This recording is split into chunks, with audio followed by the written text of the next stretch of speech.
You know the beat so sweet like booty meat. So sweet. You know the beat so sweet like booty meat. You know the beat so sweet like booty meat. You know the beat so sweet like booty meat. No matter who you meet, you can move your feet. Come through bumping that new funkadelic. That new funkadelic. Come through bumping that new funkadelic. That new funkadelic. You got that new funkadelic. That new funkadelic. You got that new funkadelic. Better pump those hands. Got an uncle named George. Horny motherfucker always down the porch. Freaky motherfucker want a Georgie porch. Free the big booty like a smorgasbord. Freaks on the cup. Freaks on the cup. Freaks on the cup. Freaks on the cup. What's up for the evening? I ain't in the drinking. I'm in the treating. What's up for the evening? I ain't in the drinking. I'm in the treating. What's up for the evening? What up, Ninja Lows, Ninja Lets, motherfuckers and motherfuckettes? Party life. Party life. That party life. Yo.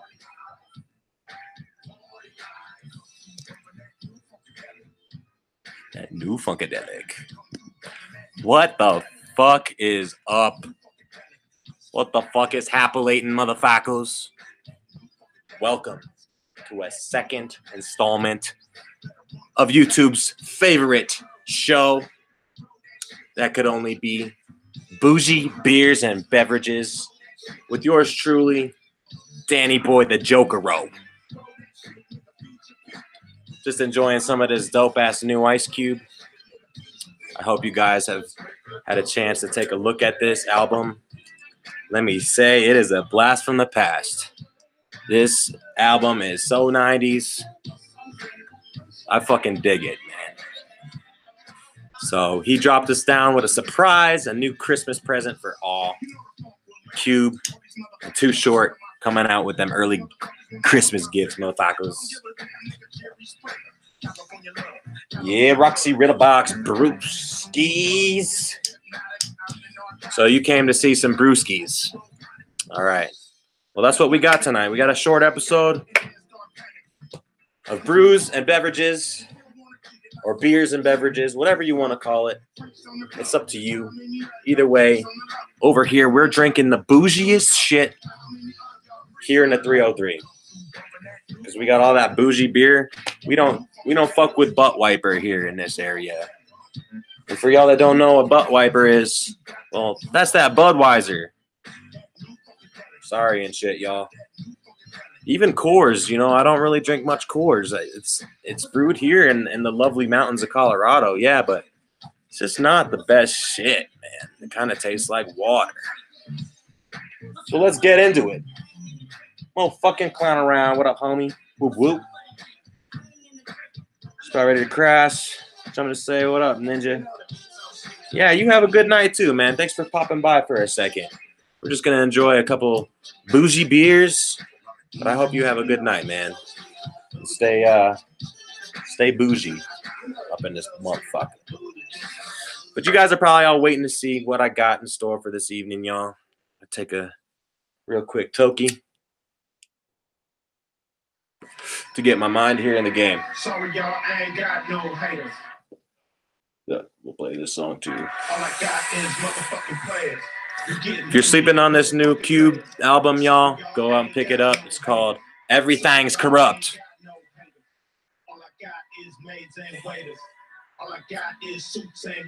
So, like last episode, tonight I still have two beers. I have two beers I'm going to be comparing. They're from different companies. I'm going to turn this volume down a little bit so y'all can hear me a little better. Here from one of my favorite breweries is Firestone Brewing Company. Y'all may have heard of it before. Firestone. Where are they out of again? I believe they're up west.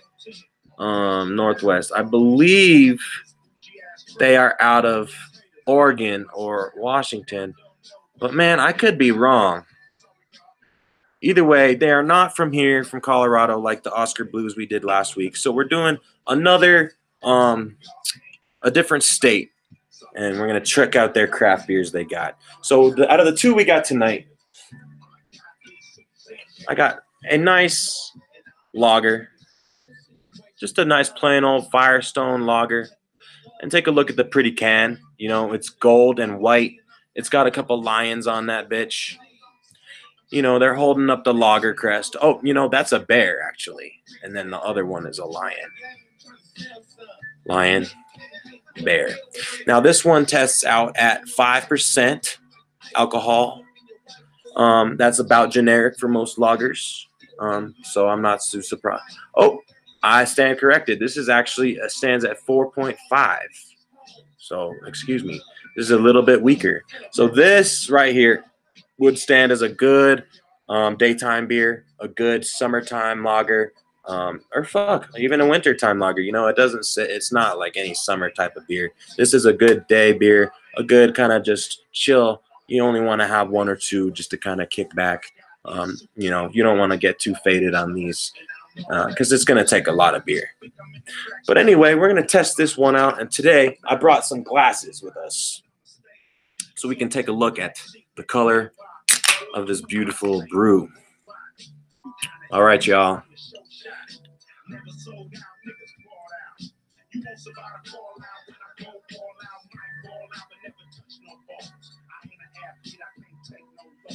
Beautiful. Piss beer. Yeah, Coors, butt wiper, all that shit. It tastes kind of like pee. I mean, let's just be real, y'all. So let's take a look at this nice full-bodied lager here. It's a nice amber colored. You know, it's pretty much just a nice old generic beer color. It's got a slight tinge of tannish brown. It's mostly gold, golden amber. Quite a precious specimen here. So let's take a taste, shall we? Cheers, Ninja Lows.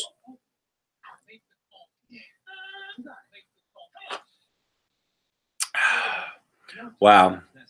See, now a lager, I'm not much of a lager drinker myself, but this is the type of lager I will indulge in because it's not like PBR or Coors or anything like that where it gives you that weird kind of like shitty aftertaste.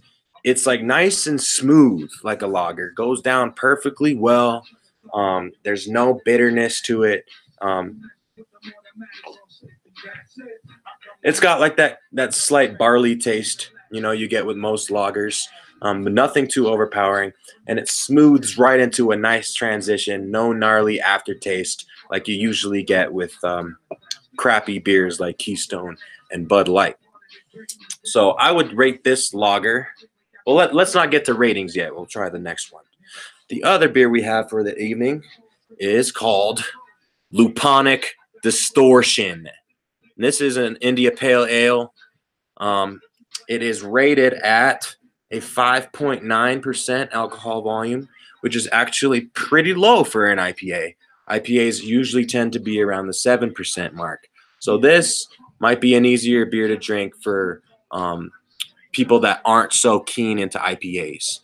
Now, we have this pretty dope psychedelic vortex going on in the background here. Again, with the lion and the bear. I think, you know, this is Firestone's main animals they go with. And up here at the top, you see a description where it says hints of mango creamsicle, peach ring, and ruby grapefruit. And when I see these words, I'm thinking, damn, these are some sweet candies flavors. And like, I'm really curious to see how this is going to taste, especially with the very bitter hoppiness of the IPA mixed with the sweetness of these candy flavors. So let's pour a glass of this motherfucker. I've actually already got some in a glass right now. I just realized. So when we're comparing these two tonight, I'd say we have almost equally looking beers. This IPA is a little bit brighter in color. It's a little bit more yellowish than this amber colored lager. Um, so in terms of appearance, they look practically identical tonight with these two. So I just poured this right before the show, so don't worry, it's not flat. It'll still taste really good. I appreciate the Yoda cup right here. Bottoms up, y'all. Cheers.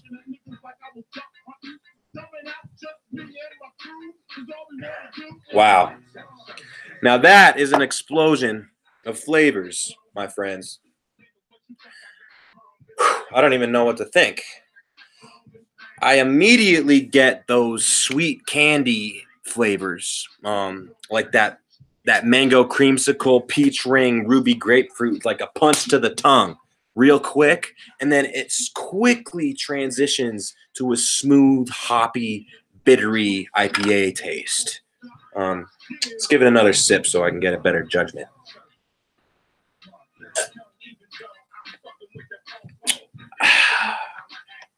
This beer is an explosion of flavors in my mouth, friends. Compared to this lager right here, the Luponic Distortion definitely has a much more flavorful essence to it. It smells a lot stronger. It smells of hops and sweet aromas. The lager doesn't have much of a smell to it at all. It just kind of smells like a regular old cup of beer.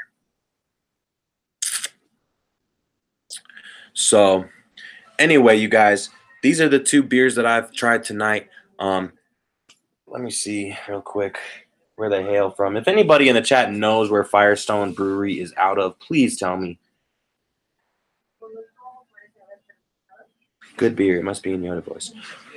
Yes. Good beer. It is. It's very good beer, my friend. So yeah, I mean, I have a million options to choose from for this show. What I always try to encourage people to do is send me suggestions on what kinds to try out. JP the Wicked Ninja, I know you had some suggestions that you left in my comments from last episode. Unfortunately, I have not been able to seek out and buy those beers yet, but trust me, my friend, they will be coming. As Stone Brewery is actually one of my favorite breweries, and you actually nailed it on the head with that Scorpion Bowl one. I've tried it before; it's bomb, and I would love to review it on the show. So thank you for that suggestion, Ninja. Don't worry, I will keep notes of these and try to buy more from suggestions that I get. But if you guys don't send me suggestions, then I'm just gonna go with what I want to go with. And like I mentioned last episode, it's not always going to be beer. Sometimes it'll be bougie wine. Sometimes it'll be some nice high quality spirits. We'll see, you know. But over here at this channel, we don't really give a fuck. And I'd love for, as this channel evolves on to the future, that motherfucker's going to feel welcome to come up on here and drink some beers with me. And we'll get some multiple reviews going. We'll review what you're drinking tonight, you know. So thank you guys for tuning in from Cali. Okay, thanks, Ninja. Yeah, that sounds. Yeah, I was thinking it was West Coast for sure. It's definitely not out of Colorado. But Firestone Brewery has been one of my favorites for quite a few years. I'm really disappointed because I actually had a beer that I was going to test out from Firestone. It is called the BD.